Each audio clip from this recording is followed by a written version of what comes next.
মাসে ৩০ দিনের মধ্যে ২০ দিনই আমার হচ্ছে ঠান্ডা লেগে থাকে। আমার হচ্ছে অ্যালার্জির প্রবলেম আছে।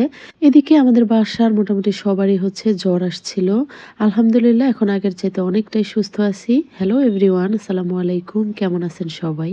আশা করছি সবাই খুব ভালো আছেন। আমিও আল্লাহর রহমতে ভালো আছি।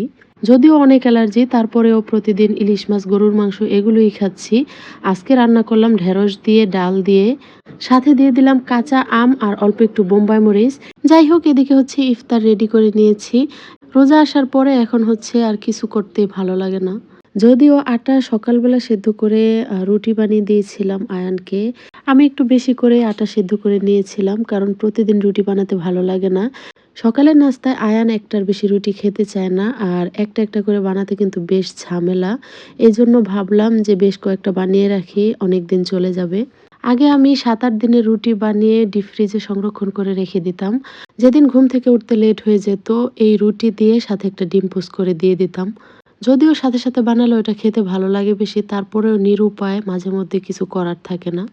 আমাদের ৩ জনেরই জ্বর, তো আয়ান হচ্ছে ডাবের পানি খেতে চায় না। ওকে আজকে জোর করেই খাওয়াতে হবে। ডাবের পানি কিন্তু খুবই উপকারী। বাচ্চারা যে শরবত পছন্দ করে খায়, আয়ান কিন্তু ছোটবেলা থেকে শরবতও পছন্দ করে না। আজকে ওকে জোর করে ডাবের পানি খাওয়ানোর ট্রাই করব।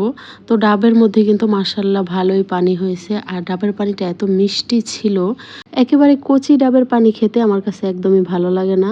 কারণ ওই পানিগুলো হচ্ছে একটু টক, টক থাকে। মিডিয়াম বাত্তি যে ডাবগুলো থাকে ওগুলো একটু মিষ্টি হয় পানি।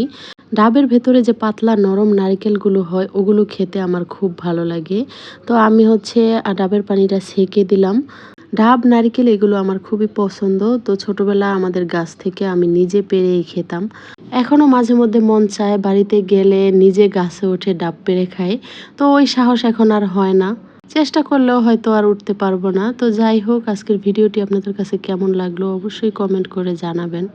ভিডিওটি যদি ভালো লেগে থাকে তাহলে পেজটি ফলো দিয়ে, আর যদি ইউটিউব থেকে দেখে থাকেন তাহলে অবশ্যই চ্যানেলটি সাবস্ক্রাইব করে দিবেন। এদিকে আমি হচ্ছে ডাবটা কেটে নিচ্ছিলাম। এত শক্ত ছিল। এরকম শক্ত ডাব দা দিয়ে কাটতে বেশি ভালো। তবে আমি হচ্ছে বটি দিয়ে কেটে নিয়েছি। বাকিটা হচ্ছে ছুরি দিয়ে ছাড়িয়ে দিলাম। তো দেখতে পাচ্ছেন অনেকটা নারিকেলই কিন্তু হয়েছে। তো যাই হোক, সবার সুস্বাস্থ্য কামনা করে আজকের ভিডিওটি এখানেই শেষ করছি। সবাই ভালো থাকবেন। আল্লাহ হাফিজ।